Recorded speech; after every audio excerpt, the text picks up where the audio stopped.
Hi, I'm Mina. And I'm Yules. Thanks for tuning in to Artificially Informed. Welcome back to the Deep Dive. Our mission today is, well, it's to synthesize.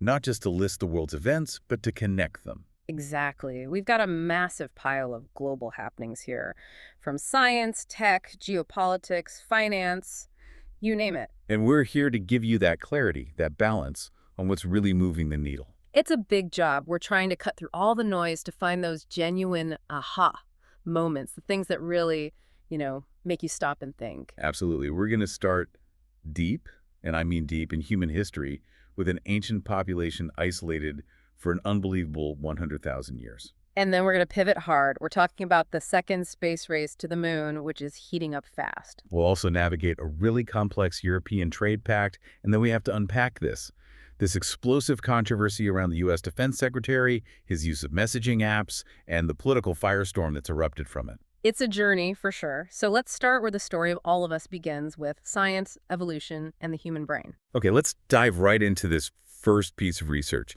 because it is just phenomenal. For decades, we've kind of pictured human history as these clear migration routes, lines on a map. Right, these arrows moving out of Africa. Exactly. But new genetic studies on ancient southern African genomes are forcing a radical rewrite of those first chapters of the Homo sapiens story. What's just so fascinating here is the time frame. We're talking about an almost incomprehensible amount of time. Researchers analyzed these ancient genomes, some samples going back 10,000 years. Okay. And they made a discovery that is, well, it's groundbreaking. They found a specific human population in southern Africa that was genetically isolated. Isolated for how long? For nearly 100,000 years. 100,000. That's, I can't even process that. In total isolation. When we think of human history as constant movement and mixing. That's what makes it so significant. This isolation resulted in an extreme degree of genetic variation within that group. They diverged significantly from other Homo sapiens groups. So it completely shatters that linear narrative of everyone just spreading out and mixing together. It does. It suggests that, geographical barriers, maybe climate, created these unique evolutionary pockets that just persisted. Yeah. For vast, vast stretches of time. So instead of a river flowing in one direction, it's more like a braided stream, where some channels get cut off for a while and develop on their own. That's a perfect analogy. You get this localized adaptation, this profound resilience. It forces scientists to rethink the timelines for when major dispersals out of Africa even happened. It just underscores that there's so much more nuance, these pockets of, profound genetic uniqueness that we're only just now discovering. It's a much more complex and, frankly, more interesting story than we previously thought. That is just deeply fascinating.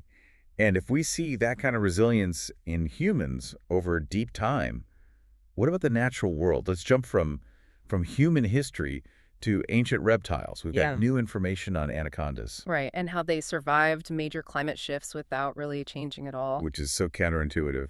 It really is. This is a perfect case study in what you might call evolutionary stability. It's about the power of finding the perfect ecological niche and just holding on. So what did they find? Fossils from the Miocene epoch, that's roughly 23 down to about 5 million years ago, show that giant anacondas hit their massive size pretty soon after they emerged in South America. And then they just stayed that way. They maintained that size for an astonishing 12 million years. 12 million years. But so many other big animals, the megafauna, giant sloths, mammoths, they either went extinct or had to downsize during that time because of climate fluctuations. Why were anacondas the exception? The key was their habitat. Their critical wetland habitats were incredibly stable, and they had the ability to just expand their range when they needed to. So they didn't have to change because their world didn't change that much. Exactly. They're apex predators in these aquatic environments. Unlike animals on the savanna or in forests that were hit hard by drying climates, the South American wetlands proved to be remarkably persistent over geological time. Their food source was stable. And when things got warmer, they just moved. They just expanded their territory. Their massive size was always an advantage against any competition, so there was no evolutionary pressure to get smaller. It shows that for a super specialized predator in a protected niche, sometimes the best adaptation is just not adapting at all. Just hold your ground and expand when you can. All right, let's pivot from the deep time of evolution to the internal errors of our own minds. There's this new neuroscience research out of Cambridge that's just captivating. It suggests the brain develops in these distinct lifelong phases. The metaphor they're using, which I think is great, is that the brain goes on its own Eras tour. I love that. And it really challenges that old idea that brain development is just this smooth curve up and then a long, slow decline. It really does. This research points to 4 specific, distinct phases or eras where the brain undergoes these fundamental architectural shifts. And what are the ages for these shifts? They happen at approximately age 9, then 32, 66, and finally around 83 years old. Okay, let's break those down. Age 9 makes sense. That's that transition into early adolescence. Yeah. But what's actually happening in the brain? At 9, you're seeing major changes in how different brain regions synchronize. It's a foundational learning era. The brain is cementing cognitive control. It's accelerating myelination. That's the insulation around nerve fibers, which lets information travel faster. So that's when you really lock in foundational skills, social mapping, that sort of thing. Precisely. And age 32, that's so specific, right in the middle of early adulthood. Why then? Age 32 is often seen as the absolute peak of cognitive control. This is the era when you're typically juggling the most complex demands of your life, an advanced career, maybe raising a family, big financial decisions. Right. And the brain's hardware reflects that. It shows enhanced connectivity, really efficient information processing. It's perfectly primed to handle immense complexity. Okay, but then we get to 66 and 83. We usually just lump those into decline. This research frames them as distinct eras. It does. The shift around 66 does mark the early onset of age-related decline in certain executive functions, yes. But the key isn't just decline, it's adaptation. The brain actually starts to reorganize itself. So it's actively trying to compensate. Exactly. And by age 83, the brain enters a stage that, while, yeah, it shows measurable decline, it also shows this remarkable resilience. It's recruiting alternative pathways to maintain function as best it can. This is huge. It completely pushes back against that fatalistic view of, it's all downhill after 40. It suggests the brain is plastic. It's adaptable throughout our entire lives. Absolutely. And think about the implications. If we can map these precise neurobiological timelines, we can develop targeted interventions for neurodegenerative diseases like Alzheimer's. How so? Well, if we know the specific cognitive architecture of a brain in the age 66 era, we can tailor therapies to work with that brain's structure and its potential for reorganization instead of just using a one-size-fits-all approach. Yeah. It's a much more hopeful and proactive way of looking at brain aging. Speaking of proactive, let's move into some immediate health applications. We had a couple of quick but surprising findings come across the wire. First, a common breakfast drink with a genetic level impact. The humble orange juice, believe it or not, new studies are showing that regular, moderate consumption does a lot more than just give you vitamin C. It can actually influence thousands of genes. Thousands. Genes related to what? Related to blood pressure management and inflammation reduction. That's a powerful claim for a glass of juice. How does that even work? The mechanism is linked to these specific compounds in oranges, flavonoids, particularly one called hesperidin. These compounds get metabolized in your gut, and then they circulate and influence the expression of genes tied to hypertension pathways. So it's basically helping your body modulate its own response to stress Right. and vascular resistance at a fundamental level. That's the idea. It's promoting cardiovascular health from the inside out. So it goes from just a healthy food to a legitimate cardiovascular tool. Yeah. Okay. On the flip side of that, we have a common kitchen appliance that's now generating major health concerns. The gas stove dilemma. Yeah, this has been bubbling up for a while. Stanford researchers just released reports linking gas stoves to, frankly, alarming levels of nitrogen dioxide, or NO2, emissions inside homes. And these are levels that are dangerous. In many cases, yes. They found that NO2 levels exceeded the health guidelines set by the World Health Organization, the WHO. And this was true even in kitchens that were supposedly well ventilated. Nitrogen dioxide is a pretty nasty respiratory irritant, right? So who's most at risk here? It's the usual vulnerable populations: children, the elderly, and anyone with a pre-existing condition like asthma. Repeated exposure to these high NO2 levels poses really serious long-term respiratory risks. So what's the takeaway? What are people calling for? The findings are prompting really strong calls, especially from environmental and public health groups, for local governments to start phasing out gas stoves. Phasing them out in favor of electric or induction. Exactly. The argument is that it's a straightforward way to drastically improve indoor air quality and protect public health. All right, from the microscopic architecture of our kitchens and our genes, let's zoom way, way out to the cosmic frontier. Because we are, without a doubt, in the middle of a second space race, and the intensity is just undeniable. Oh, the competitive energy is palpable, and it's driven almost entirely by strategic competition between nations. We saw that very clearly with the comments from President Trump's nominee to head up NASA, the National Aeronautics and Space Administration. That's Jared Isaacman. He was not subtle during his confirmation hearings. He basically vowed that the United States has to accelerate Project Artemis. That's the program to get humans back to the moon. And not just get back, but get back first. Get back first, specifically to beat China. He was laser focused on hitting that really ambitious 2028 goal. And in his view, this isn't just about planting a flag again, right? Yeah. No, he framed it as a strategic imperative. The race is about future resource control, lunar mining of critical elements down the line, and about establishing an enduring American presence on the moon for both science and, he was very clear about this, for security benefits. So he's calling for a major shakeup at NASA to make that happen. A total operational overhaul. He sees China as a very serious, very fast-moving rival, and he believes NASA needs to become more efficient and mission-focused to win that race. Well, we're certainly building the tools for these big goals. NASA just completed construction of the Nancy Grace Roman Space Telescope. It's at the Goddard Space Flight Center in Maryland.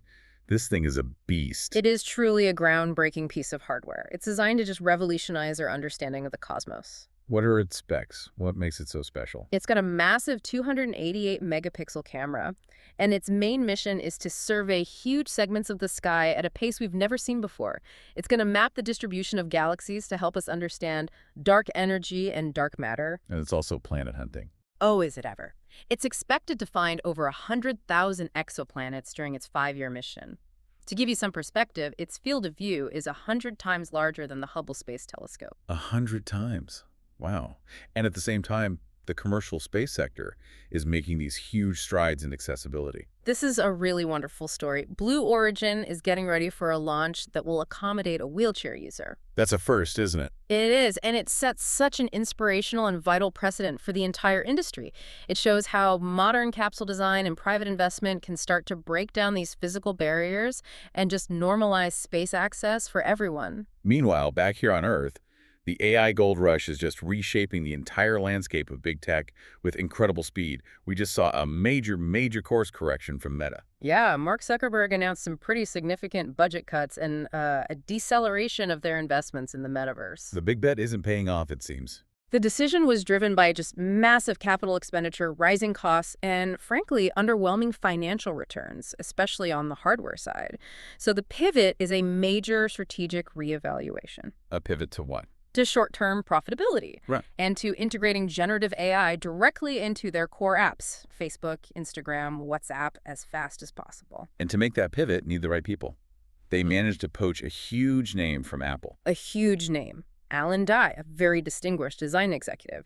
This is a major coup in the ongoing talent war in Silicon Valley. So what does getting someone like Dye signal? Dye was instrumental in Apple's whole design philosophy. Bringing him to Meta signals that they are getting very serious about user experience and product design. They're moving past the clunky, abstract early days of the metaverse and focusing on making consumer-grade, beautifully designed products that can compete directly with Apple's ecosystem. Okay, let's get into the nitty-gritty, the chip war.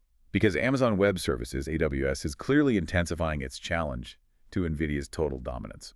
We had some big announcements from their reInvent 2025 conference. The real story here isn't just the names of the new chips, it's the massive strategic risk Amazon is taking to bring its supply chain in-house. You're talking about their new Nova 2 AI chip. Right. It's specifically designed for optimized performance and energy efficiency inside their own massive cloud data centers. This kind of vertical integration is aimed directly at reducing Amazon's multi-billion-dollar reliance on NVIDIA for its processing power. They also announced new features for Amazon Bedrock, which is their platform for building AI models. Correct. They launched something called reinforcement fine-tuning for Bedrock. It's a key tool for developers. It allows them to build much more precise and intelligent AI models that can be tailored to very specific business needs. Which is key for getting those big enterprise clients. It's essential. You need to be able to offer reliable, specialized AI for corporate tasks if you want to capture that high-value market. And is their custom chip business growing, despite NVIDIA's, stranglehold on the market? It's growing incredibly fast. Their Trainium chip business reported a 150% increase quarter over quarter. But the performance is still an issue, right? The performance challenge is real. While Amazon's chips offer great cost efficiency and energy benefits, most AI startups and heavy users will tell you that NVIDIA's GPUs are still superior in terms of sheer raw speed and performance. It's a trade-off. Which brings us right to the geopolitics of all this. NVIDIA's CEO, Jensen Huang, had to come out and publicly clarify his company's really difficult position on U.S. export rules for China. He's walking an incredibly fine line.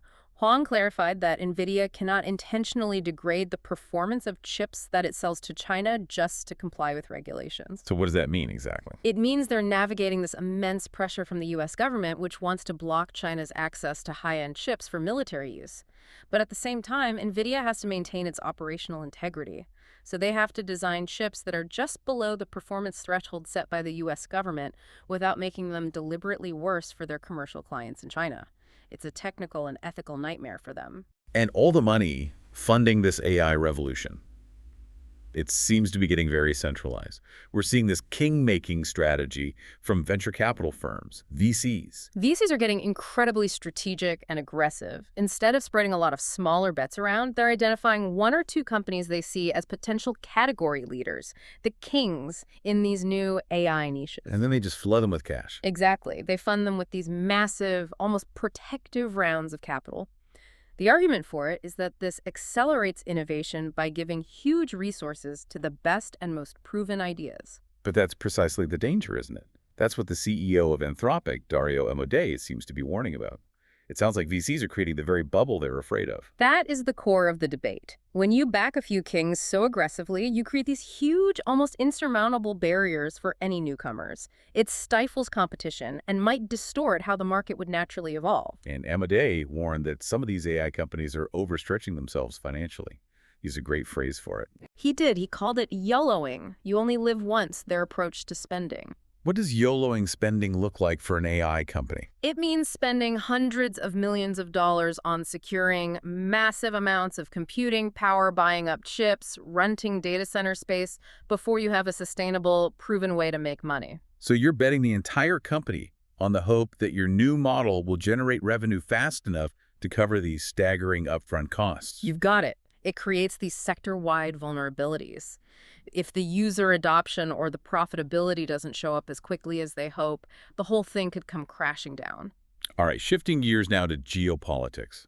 The financial front of the Russia-Ukraine conflict is heating up dramatically, and it's all centered on this really contentious issue of frozen Russian assets. European Commission President Ursula von der Leyen has put forward a proposal that is, well, it's highly controversial. What is she proposing? She wants to seize the frozen Russian assets to provide Ukraine with a massive $90 billion reparations loan over the next couple of years. Seize them outright. That's a huge step. How is she planning to get that passed? There must be opposition. There is. So to get around the inevitable vetoes from countries like Hungary, she's trying to push it through using what's called a qualified majority vote, or QMV. Okay, break that down for us. What is a qualified majority vote, and why is it so significant here? It's a procedural tool in the European Union that lets major legislation pass if it's supported by 55% of the member states, as long as they represent at least 65% of the total EU population. So it's a way to bypass the need for everyone to agree. Exactly. By using QMV, she's trying to circumvent the legal and political opposition from countries that have very serious reservations about the legality and the financial stability risks of just seizing the assets. And this is where the real rift is showing up, because Belgium is putting up some very strong resistance. They have to. The vast majority of these frozen Russian assets are held in Belgium, primarily through a financial settlement house called Euroclear. I see. So they're on the front line of any potential fallout. Absolutely. The Belgian foreign minister, Maxime Prévost, warned that the plan is unrealistic, it's full of legal risks, and could have potentially disastrous consequences for Belgium. They're terrified of being targeted by Russian retaliation. And it's not just retaliation, is it? It's about global confidence. That's the bigger fear. They worry about a global flight of capital if the EU undermines the legal sanctity of sovereign assets held within its borders. They actually labeled the plan the worst of all options. So this just exposes a severe internal split in the EU. It's the political and moral need to help Ukraine clashing directly with the need to protect the stability of the Eurozone's entire financial system. And at the same time, the military need is still acute. The NATO Secretary General, Mark Rutte, is pushing members to commit at least €1 billion. That's about $1.17 billion every single month for weapons. And on the humanitarian side, a big move at the United Nations. The UN General Assembly overwhelmingly approved a resolution demanding that Russia immediately return Ukrainian children who were forcibly transferred or deported since the conflict began in 2014. This is a huge issue. How many children are we talking about? Ukraine's deputy foreign minister estimates it's at least 20,000 children. The resolution passed with 91 votes in favor, and it highlights these as grave violations of the Geneva Conventions, children being used as, essentially, war trophies. How did Russia respond? They dismissed the resolution as politically motivated, but the international condemnation is clear and firm. And at the same time, we're getting these very concerning reports about severe internal strain within the Ukrainian military itself. Yes, a violent brawl reportedly erupted near Kiev. And it wasn't just between regular soldiers, it was between military intelligence operatives, the HUR forces, and regular troops. An intelligence unit fighting with the regular army, that sounds bad. It underscores some very serious command and coordination problems. The HUR is an elite special reconnaissance and intelligence unit. They reportedly stormed a sanatorium facility, claiming they had legally rented the space. And the regular troops were already there. They were, and they argued they were there under central military orders. The whole thing escalated very quickly. We're talking about weapons being fired into the air. And it ended with people being taken captive. 10 regular soldiers were taken captive by the HUR operatives. They were later released, but with significant injuries. The fact that it got to that point, a firefight, before someone filed a formal complaint, what does that tell you about the command structure? It suggests a profound breakdown in communication. It points to a fracturing of central military authority where elite units and conventional forces are not operating under a unified or, frankly, respected chain of command. That kind of internal friction is incredibly dangerous. Okay, let's move across the globe now to India, which continues to walk this incredibly delicate diplomatic tightrope. Russian President Vladimir Putin's state visit to New Delhi really put a spotlight on their special and privileged strategic partnership. That visit must have been highly scrutinized, especially by the West. It was. It was Putin's first trip to a major non-aligned nation since the start of the full-scale invasion. India is under immense pressure from the West, especially the U.S., which has sanctions and tariffs on Russian oil. But the talks in India seem to focus on deepening their ties, not backing away. They did. They were discussing deeper defense cooperation things like potential joint production of the advanced Sukhoi Su-57 fighter jet. They talked about economic ties and a big push toward de-dollarizing their trade. De-dollarizing, what does that mean in practice? It means using their own local currency payment systems, like a rupee-ruble exchange, to bypass the U.S. dollar in their bilateral trade. So India is basically charting its own course here, prioritizing its own long-term strategic and economic needs, even with all the pressure from Washington. India is asserting its sovereignty in foreign policy. They have a goal of hitting $100 billion in trade with Russia by 2030. And you have to remember, they have a long history of non-alignment and remain heavily dependent on Russian military hardware. For New Delhi, it's a pragmatic necessity. We saw similar, complex diplomatic maneuvering over in Europe with French President Emmanuel Macron meeting Chinese President Xi Jinping in Beijing. Macron had a very clear two-part agenda for that trip. What were the two big items? First, he wanted to urge China to use its influence with Russia to push for a ceasefire in Ukraine. And second, just as important, he needed to address the huge trade imbalances that favor China. He wants to boost French exports. And Xi Jinping's response was classic geopolitical pressure.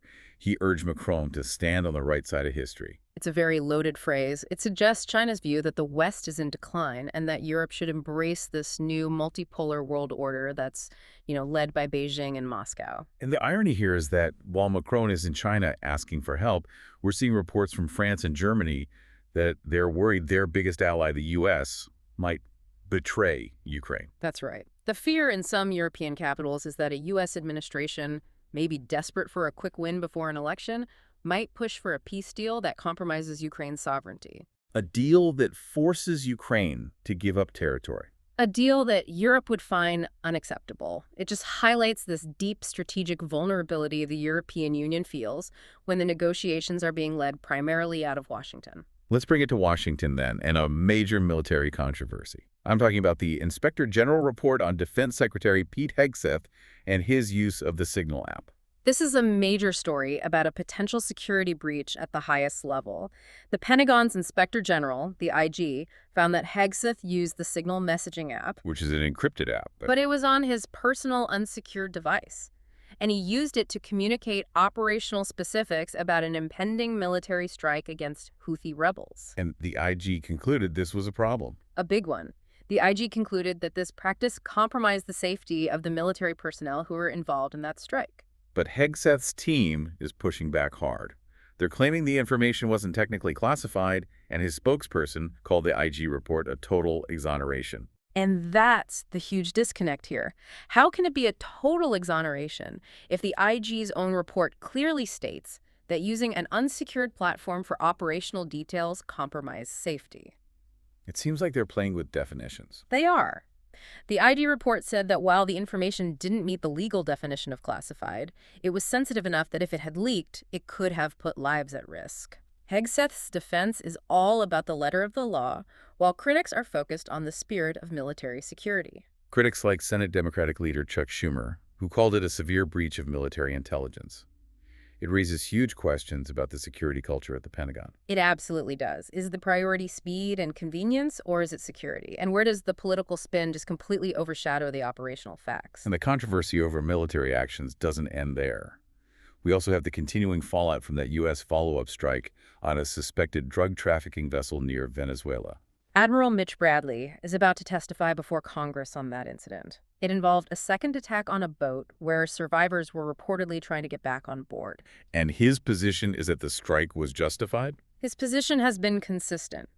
He asserts that the survivors were legitimate, known drug targets and that the engagement was legal.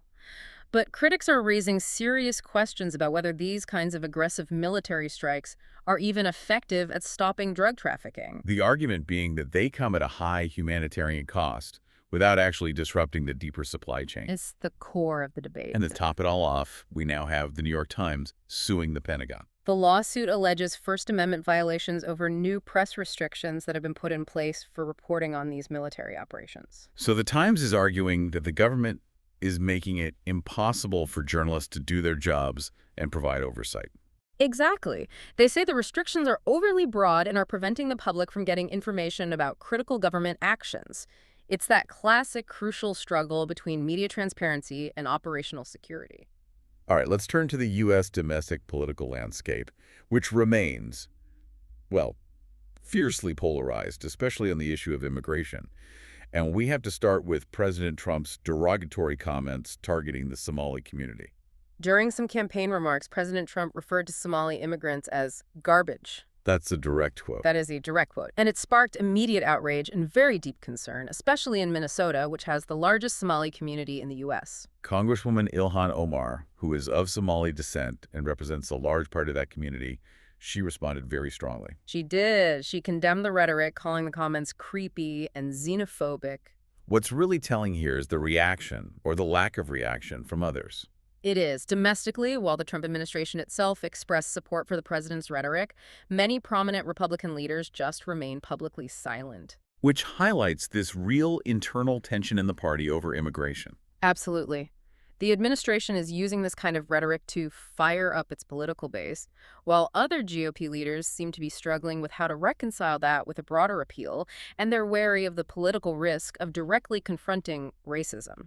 And this rhetoric is being translated into some very concrete and very scrutinized policy shifts. The administration has temporarily halted all immigration applications from 19 countries that it has deemed high risk for national security. And at the same time, they're tightening the screws on vetting for skilled workers, for the H-1B visa applicants who are so vital to the tech sector. They are.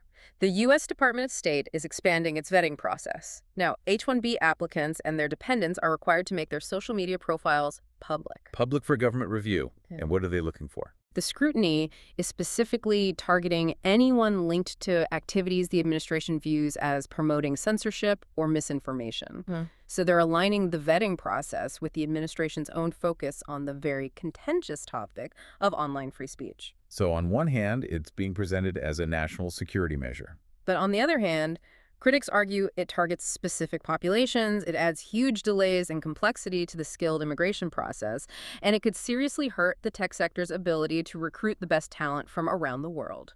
It's a clear choice, prioritizing a certain interpretation of national security over the economic interests of a major industry. And that theme continues with environmental policy. President Trump is planning a significant rollback of fuel efficiency rules for cars and trucks. How is he framing this move? He's calling it a historic reset. The goal, he says, is to provide economic relief to consumers. The claim is that it could save Americans up to $109 billion by cutting manufacturing costs and maybe lowering the price of new vehicles. It's a direct appeal to people worried about inflation and the cost of living. It is. But environmental advocates are warning that this is a massive step backward for climate policy. Of course.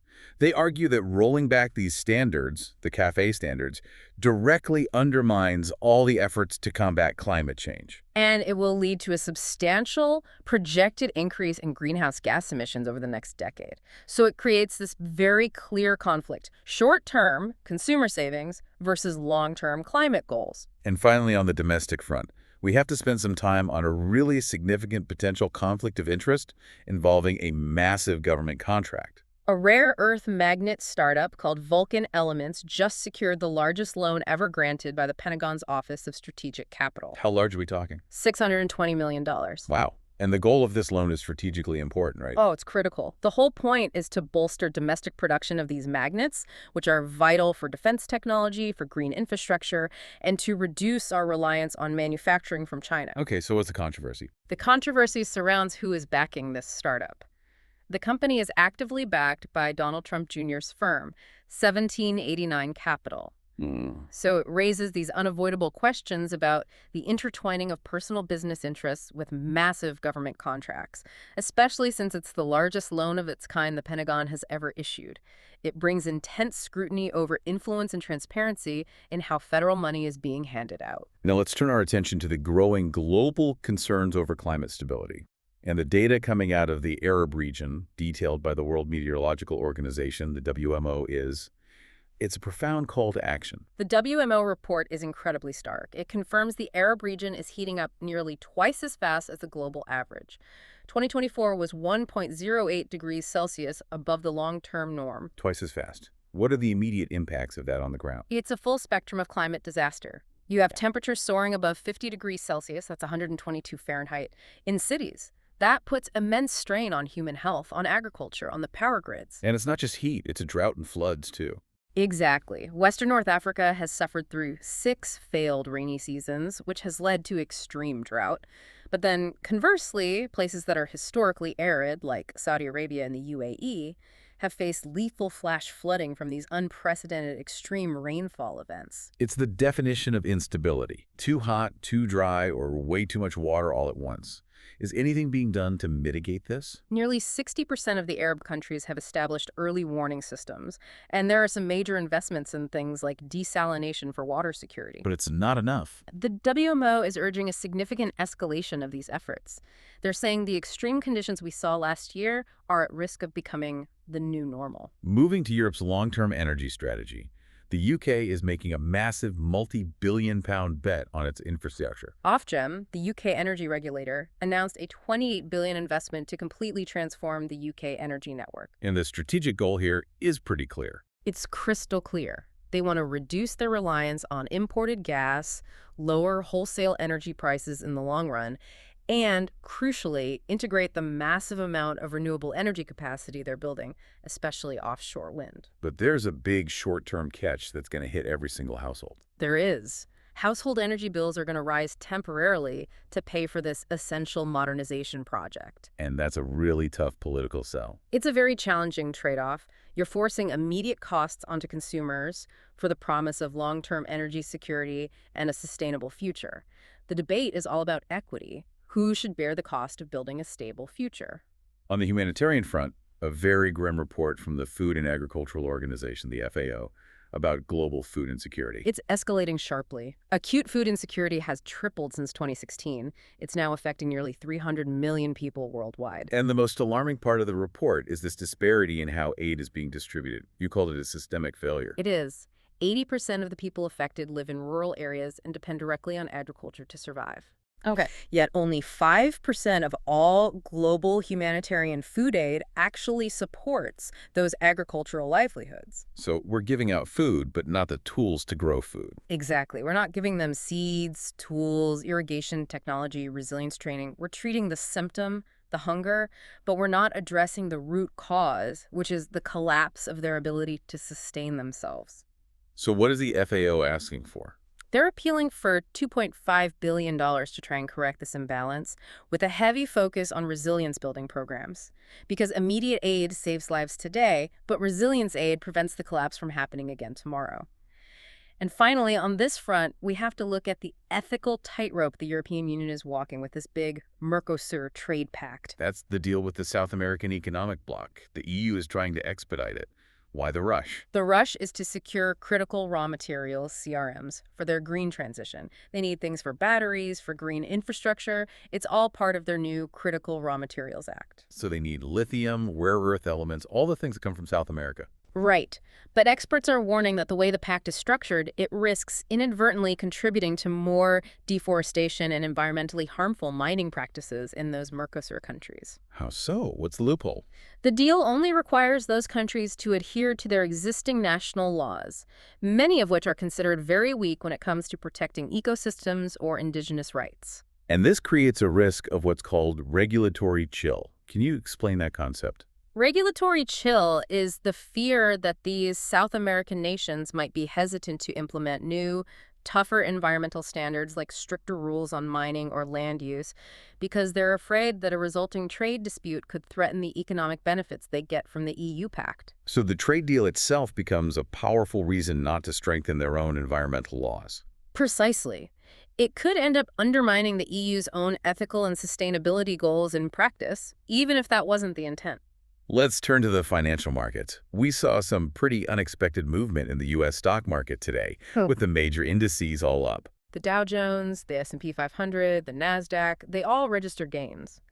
And it was driven primarily by a surprise economic indicator. The ADP report, which tracks private sector employment, came in weaker than expected. Okay, so why is bad news for jobs considered good news for the stock market? Because investors interpreted that jobs decline as definitive proof that the economy is cooling down. And that reinforces their bets that the Federal Reserve will have to start cutting interest rates, and soon, to stimulate growth. And the anticipation of lower borrowing costs always fuels the stock market. Almost always. And we're seeing Bitcoin prices also trending up alongside this general market volatility. This whole situation really reflects what some analysts are calling the no hire, no fire economy. That's a great term for it. U.S. jobless claims have sunk to a 3-year low. But this isn't because of a healthy, booming labor market. It suggests deep corporate caution. So companies are scared to fire anyone, but they're also scared to hire anyone. Exactly. They're holding on to the staff they have to preserve talent and avoid retraining costs, but they're too nervous about the future to risk expanding. It reflects a very stagnant, hesitant employment situation. Let's jump into digital innovation. WordPress's parent company, Automatic, is pushing this experiment called vibe coding into the real world. Yeah, their platform is called Telex. It uses sophisticated AI to let developers create fully customizable websites just by using natural language prompts. So you just describe the vibe you want, and it codes the site for you. That's the idea. It radically speeds up site creation. It's a huge step in democratizing web development and lets developers focus more on content and design instead of the nitty-gritty of the code itself. We're also seeing new unicorns, new big startups rising up to challenge the established giants. A company called Brevo, which used to be known as Sendinblue, just raised $583 million. And they're going after the big guys. They're positioning themselves as a major challenger to the customer relationship management, or CRM, giants like Salesforce and HubSpot. Their focus is specifically on making user-friendly, comprehensive tools for small and medium-sized businesses. They're trying to capture the market that finds the big CRM systems too complex or too expensive. And in the creator economy, the lines between being a digital star and a corporate entity are just completely blurring. YouTuber Mr. Beast is planning an IPO. Jimmy Donaldson, yeah. He's planning a potential initial public offering for his brand, which saw its valuation just skyrocket to $5 billion in 2024. And this is more than just a way to cash out, right? It seems to be. It's being framed as an attempt to democratize ownership. He's reportedly trying to structure the IPO to give his massive fan base a chance to buy in and capitalize on the success of his brand, which is a brilliant way to cement their loyalty. Let's turn to digital regulation and online safety, because Australia is really leading the way on this. Australia has become the first country in the world to impose social media restrictions for anyone under the age of 16. It's driven by these profound concerns over youth mental health and online exposure. And the social media companies are complying. Meta is already complying. They've begun the process of kicking Australian children off Instagram and Facebook ahead of the official ban. It really highlights the global challenge of age verification technology. And we saw regulatory enforcement in the UK as well. Yes, the regulator Ofcom fined a company called AVS Group Ltd, which runs a major pornographic website, £1 million for failing to implement adequate age checks. It just underscores the serious financial and legal consequences companies are now facing for not protecting minors online. We also need to touch on the continued political volatility within the EU leadership. There's a corruption investigation that's putting more scrutiny on the European Commission President, Ursula von der Leyen. The investigation involves the former EU foreign policy chief, Federica Mogherini, who is detained on charges including procurement fraud. Now, this isn't directly related to von der Leyen herself. No, but it has intensified the already very fragile political climate that's surrounding her leadership, and her opponents are absolutely leveraging this. How so? Critics are using this scandal, along with previous controversies like Pfizergate, which was about her handling of vaccine negotiations, to renew calls for a no-confidence vote. It just illustrates the highly charged political dynamics and the immense pressure on the EU leadership for transparency. Before we wrap up with our final thought, we have to integrate a few other serious points we noted about global accountability and press freedom. Right. We saw that an Algerian court upheld a very severe 7-year prison sentence for French sports journalist Christophe Glaizes. And this is being condemned as politically motivated. It is. By the French government, by international human rights organizations. It's another sign of the deteriorating state of press freedom in many parts of the world. And we also had another development in the ongoing Jeffrey Epstein investigation. House Democrats released new photos and videos from Epstein's private island, Little St. James. This comes as the deadline approaches for the release of related U.S. government documents. It's just fueling the ongoing investigations into his network and keeping that issue of systemic accountability firmly in the public eye. And finally, because after all of that geopolitical tension and controversy, I think we need a moment of comic relief. We have the story of the Thanksgiving weekend bandit. This is the ultimate low-stakes crime story. A raccoon broke into a liquor store in Virginia, indulged in a bit of a drinking spree, and then passed out on the bathroom floor. That's the best thing I've heard all day. Was the raccoon okay? The raccoon was fine. Authorities made sure it was safe, and once it had sufficiently sobered up, they released it back into the wild. Just a humorous little reminder of that intersection between wildlife and our urban world. That was a truly comprehensive deep dive.